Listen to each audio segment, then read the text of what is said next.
ഇതിൽ കുറച്ചൊരു ദീർഘമായ മറ്റൊരു ചോദ്യം ഉള്ളത്, ഭർത്താവിൻ്റെ മാതാപിതാക്കൾക്ക് എപ്പോഴും എന്തിനും കുറ്റങ്ങൾ കണ്ടെത്തലാണ് പണി. ജോലി ചെയ്താലും അതിൻ്റെ കുറ്റങ്ങൾ പറയും. അവർ എന്നോട് മിണ്ടാത്ത ഒരു സാഹചര്യമുണ്ട്. ഭർത്താവിൻ്റെ ഉമ്മാക്ക് അസുഖം വന്ന സമയത്ത് ബെഡ് റെസ്റ്റിലായപ്പോൾ ഞാൻ സഹായിച്ചിരുന്നു. പക്ഷേ അപ്പോൾ പോലും ഭർത്താവിൻ്റെ ഉപ്പ തിരിച്ചു വന്നാൽ ഉമ്മ കുറ്റപ്പെടുത്തി മാത്രമാണ് സംസാരിച്ചിട്ടുള്ളത്. ഇവരുടെ ഉപ്പ മരണപ്പെട്ടു, അതിൽ നിന്ന് ഈ പെണ്ണിൻ്റെ ഒപ്പം മരണപ്പെട്ടു, അതിൻ്റെ ഒരു ടെൻഷനും സംഗതിയൊന്നും മാറി വന്നിട്ടില്ല. പക്ഷെ ഇപ്പോഴും അവരുടെ ഈ ഒരു പ്രയാസം അവർക്ക് ഉണ്ടാകുന്നുണ്ട്. ഇത് കുറേ വർഷങ്ങളായി ഇത് സഹിച്ചുകൊണ്ടിരിക്കുന്നു. മക്കളുണ്ട്.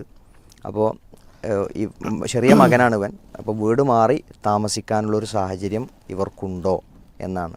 മനസ്സമാധാനത്തോടു കൂടി ഞാൻ ജീവിച്ചിട്ടേ ഇല്ല എന്നാണ് ഇവർ അതിൽ പറയണത്.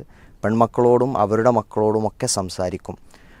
പുറത്തു നിന്നും കുടുംബക്കാരോ അയൽവാസികളോ വന്നാൽ അവരുടെ മുന്നിൽ വെച്ച് എന്നെ കുറ്റപ്പെടുത്തി മാത്രമേ സംസാരിക്കുകയുള്ളൂ.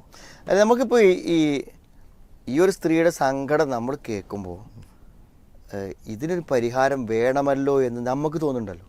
അതെന്താ ഇവരുടെ ഭർത്താവിന് തോന്നാത്തെന്നുള്ളതാണ് നമ്മുടെ ഒരവസ്ഥ. കാരണം ഇങ്ങനത്തെ ഈ ഭർത്താക്കന്മാരെ കുറിച്ച് ആലോചിക്കുമ്പോഴാണ് നമുക്ക് വളരെ വേദന തോന്നുന്നത്. കാരണം ഇവരൊക്കെ ഒരു ഭർത്താവ് മരിച്ചു പോയിട്ട് ഭർത്തൃ വീട്ടിൽ കഴിയേണ്ടി വരുന്നൊരു സ്ത്രീയാണെങ്കിൽ നമുക്ക് ആലോചിക്കാം. ഇത് ഒരു ഭർത്താവ് ഉണ്ടായിട്ടും ഒരു സമാധാനവും സന്തോഷവും ഇല്ലാതെ എത്രയെത്ര സ്ത്രീകളാണ് നരകയാതന അനുഭവിച്ച് ജീവിക്കണം. ഈ സ്ത്രീയൊക്കെ പറഞ്ഞ കാര്യങ്ങൾ കഠിനമായിട്ട് അവരെ നോക്കാൻ വേണ്ടി ബുദ്ധിമുട്ടുക, വീട്ടിലെല്ലാ ജോലികളും ചെയ്യുക, എന്നിട്ട് ഈ വാക്കുകൊണ്ടും നോട്ടം കൊണ്ടും സംസാരം കൊണ്ടും എപ്പോഴും കുറ്റപ്പെടുത്തി പറഞ്ഞുകൊണ്ടിരിക്കുക. രാവിലെ ഏതിലേലും പോവുക, എന്നിട്ട് ഈ പെൺകുട്ടി എല്ലാ പണിയെടുത്ത് കഴിഞ്ഞ് വൈകുന്നേരം ഇവർ വരിക, എന്നിട്ട് ഒരു ദിവസത്തെ മുഴുവൻ ചീത്തയും എന്ത് ചെയ്യുക, ഉറങ്ങുന്നതിന് മുമ്പ് പറഞ്ഞ് തീർത്തിട്ട് ഒരു കടന്നുറങ്ങാൻ പോവുക. ഇതൊക്കെ എങ്ങനെയാണ് മുന്നോട്ട് പോവുക? അപ്പോൾ നമുക്കെന്താ വെച്ചാൽ ഇവിടെ ഇങ്ങനത്തെ ഒരു സാഹചര്യങ്ങളിൽ പുറത്തു പോയി താമസിക്കാൻ പറ്റുമെന്നൊക്കെ ചോദിച്ചാൽ എന്തപ്പോൾ പറ്റായി? പക്ഷെ അതിലൊക്കെ തീരുമാനമെടുക്കേണ്ടത് ആരാണ്? യഥാർത്ഥത്തിൽ ഭർത്താവിൻ്റെ ഭാഗത്തു നിന്നാണ് ആ വിഷയം തീരുമാനമെടുക്കേണ്ടത്. എനിക്ക് തോന്നും ഈ ഇങ്ങനത്തെ പെൺകുട്ടികൾക്കൊക്കെ എന്താണെന്ന് വിചാരിച്ചാൽ, ഇപ്പോൾ അവരെന്താ വെച്ചാൽ എന്ത് തന്നെ ബുദ്ധിമുട്ടുണ്ടെങ്കിലും അവർ ഒരു പോത്തുപോലെ ഈ വീട്ടിലത്തെ പണികളൊക്കെ എടുത്തു കൊടുക്കും. ഞാൻ പറഞ്ഞാൽ അങ്ങനെ ചെയ്യണം. അതാണ് ഇപ്പം അതൊന്നും ചെയ്യണം. ഞാൻ പറഞ്ഞ അനുസരണക്കേട് കാണിക്കണമെന്നൊന്നുമല്ല. ഞാൻ പറയാം, ഇങ്ങോട്ടൊന്നും ചെയ്തു തരുന്നില്ലെങ്കിൽ നമ്മൾ അങ്ങോട്ട് ചെയ്യുന്നതിലും നമ്മുടെ കടമക്കുള്ളത് ചെയ്താൽ പോരെ. നമ്മൾ അതിൻ്റെ അപ്പുറത്തേക്ക് സേവനം ചെയ്ത് നമ്മൾ എന്തിനാണ് ഇടങ്ങേറാവുന്നത്?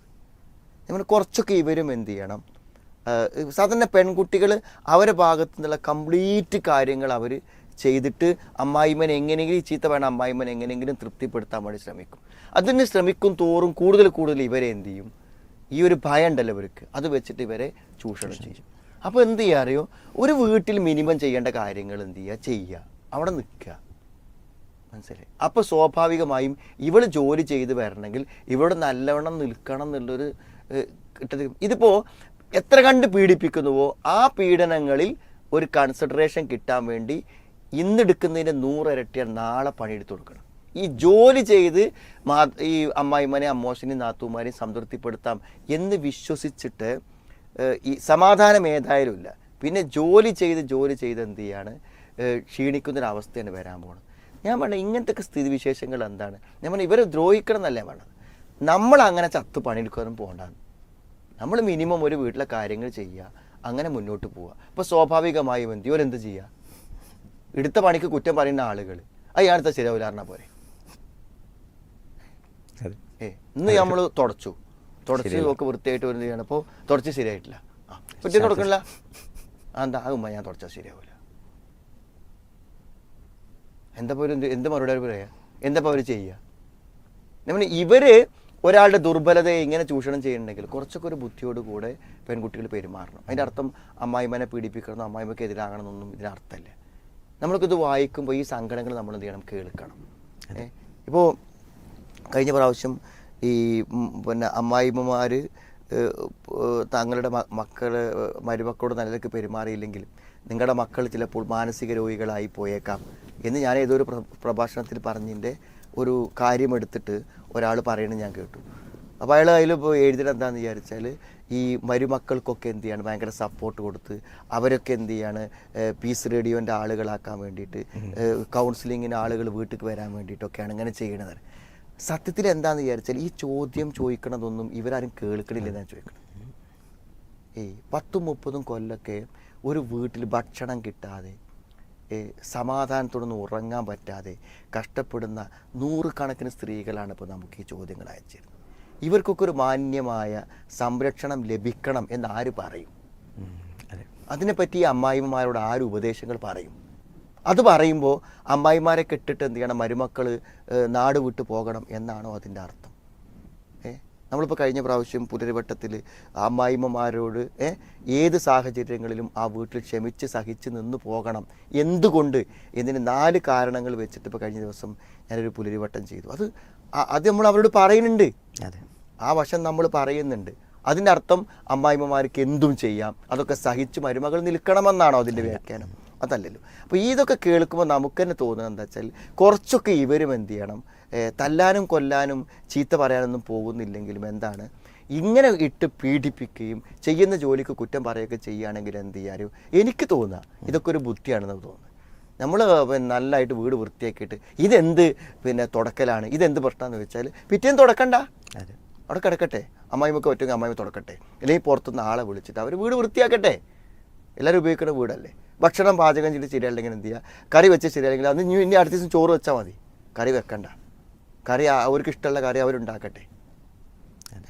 ഇങ്ങനെയൊക്കെ ചില തീരുമാനങ്ങളിലേക്ക് പോയിട്ടില്ലെങ്കിൽ എന്താ വെച്ചാൽ ഇവരൊക്കെ ജീവിതകാലം മുഴുവൻ എന്ത് ചെയ്യേണ്ടി വരും, കഷ്ടപ്പെട്ട് ഇങ്ങനെ ജീവിക്കേണ്ടി വരും. അതാണ് നമുക്ക് മനസ്സിലാവുന്നത്.